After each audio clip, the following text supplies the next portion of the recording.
Now there are all sorts of things you can do when you go out running, different techniques that you can use. And today I'm going to use one of those techniques and one of those training methods that frankly, if I was making a list, would be right at the bottom. It's my least favourite. So of course that begs the fairly obvious question, why am I doing it?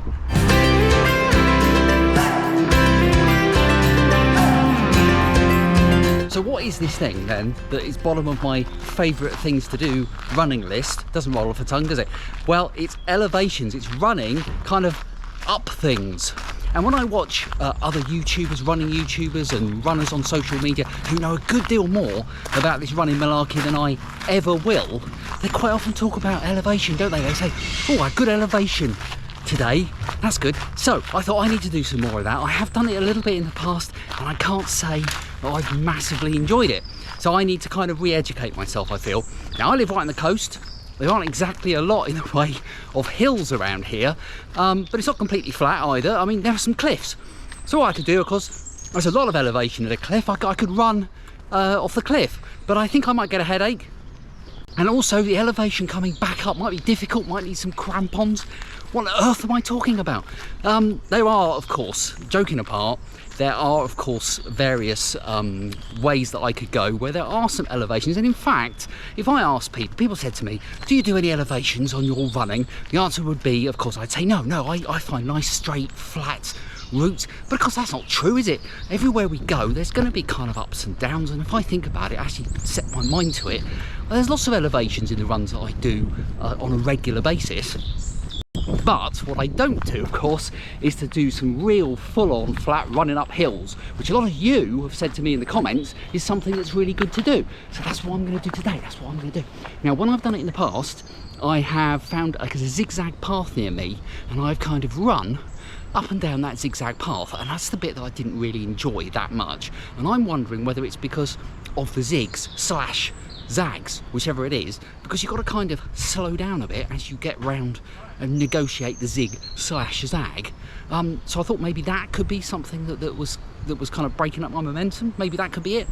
Also, I think the problem that I've had in the past when I've tried it is that is that I've done it too soon in the run. I think I sort of haven't warmed up enough, haven't got enough of that kind of toxic 10, or what for me is more like a toxic 15 really. I need to kind of warm up a bit, get really into my stride before I start doing the elevations. So I've worked out a bit of a route today, and I'm going to go down the zig / zag, and I'm going to go along the coast where you have quite a nice flat, a nice scenic run, and that should be about a kilometre and a half, whatever, really warm me up. Then at the other end, there is actually kind of a smooth, sort of sloping path that goes all the way up from the beach, all the way, and it kind of curves round up to the cliffs. So I've never run up that before. It's quite a long way, well, I say a long way, I mean, maybe half a K, something like that. So I'm going to run up there, turn around, run back down, back along the front of the beach on the very nice long promenade, and then do some more sustained running up and down the zigzag, zag / zag, zigzag, zag, that thing. So that's my plan today, and I'm going to see if that kind of feels a little bit better. Let's do that.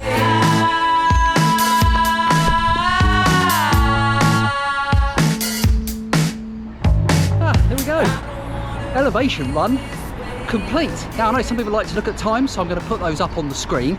And of course, because I was doing elevations, the times are kind of, almost irrelevant really. It'd be interesting to see what the elevation is on those times that you've got on the screen now. I might compare them actually with Strava. Don't forget, you can find me on Strava, and if it didn't happen, sorry, it's not on Strava, it didn't happen, did it? And it's also worth mentioning that if you're liking this video, hit that like button and hit the subscribe button and leave a comment below, because all of that really helps out the channel. Anyway, let's talk about these elevations then, because I haven't done any for a while. I was thinking actually, when I was going down the zig / zag, that was where I injured and I gave myself an injury. I ended up on crutches for a bit, if you've been watching the channel long enough to remember that. And it wasn't actually on the zig / zag, it wasn't on there. I actually did it because about 2/3 of the way down there's a path that goes off, and it's sort of a bit like a dirt track really, and I went down there and I think I turned my foot over on a bit of twig or something, and anyway, the rest is history, as they say. But this time I was sticking just to the zig / zag, so I went down it, went along the front of the beach. Now, when I walk my dogs along there, it feels quite flat, but actually running, it was a bit kind of undulating, but that's fine, no problems there. Then I got to the other end and ran all the way up that kind of sort of slope going round up to the top of the cliffs, and that was hard actually. I found that hard, but then you would, wouldn't you? Had a sort of 15-second breather at the top, and turned around, came down all the way back along the beach again, and then got back to the zig-zag. Now my first run up it I found quite hard actually, and I'd been running then for about 20 minutes, so I was well past the kind of kicking in phase, and I thought, ooh, this isn't a good sign. So I had a little 10-second breather at the top, went back down again. Now this is interesting, because then after that I did a few more up and downs, and they all felt much better. So if you're one of these people who understands all the biology of it, then I'd be really interested to know why that is. Why is it the first one I thought, oh, that's not so good, and then after that they got a bit better? That sun was right behind me then. I hope you could still see me while I was rabbiting. That's not very good. Is it backlit? Perhaps you can see me better now, I don't know. So yeah, that's interesting. Why is that? Why is it that if the first one was, well, let's say it wasn't my first elevation, was it? It was kind of my second one of the run, and then after that it felt a bit better. So that's really odd, that's strange that. But I have to say, I'm kind of, although this is definitely not going to be going up my list of things that I really would like to do on the run, easy running is there right at the top, will remain predominantly what I am running, let's face it.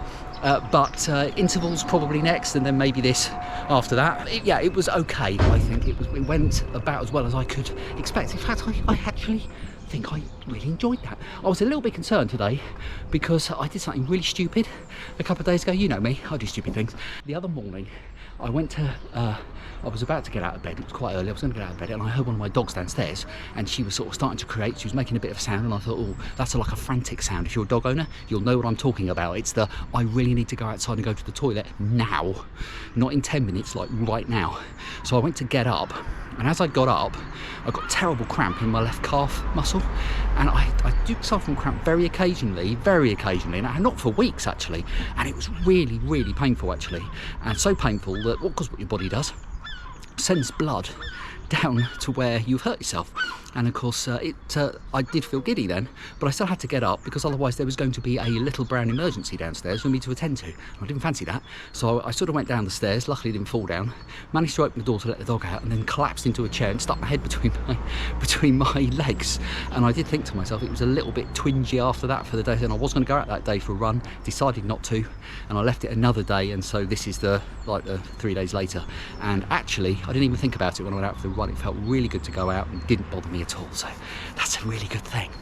Anyway, it's been a bit of a short video this week, a bit of a kind of a last minute one actually. This video, I've got to edit it this afternoon, and it's going out tomorrow morning, so it's all a bit of a rush. I don't like doing them like that really, and it probably shows in the content, but I hope you've enjoyed it anyway. If you have, please hit the like button. Don't forget to subscribe if you're new here, because you're very welcome. The videos are normally, yeah, they're always rambly, but they're normally a little bit more well thought out than today's, and I'd love you to join me on this running journey, so do join me for next week's video, and hopefully I'll have a bit more time to think about it. See you next week.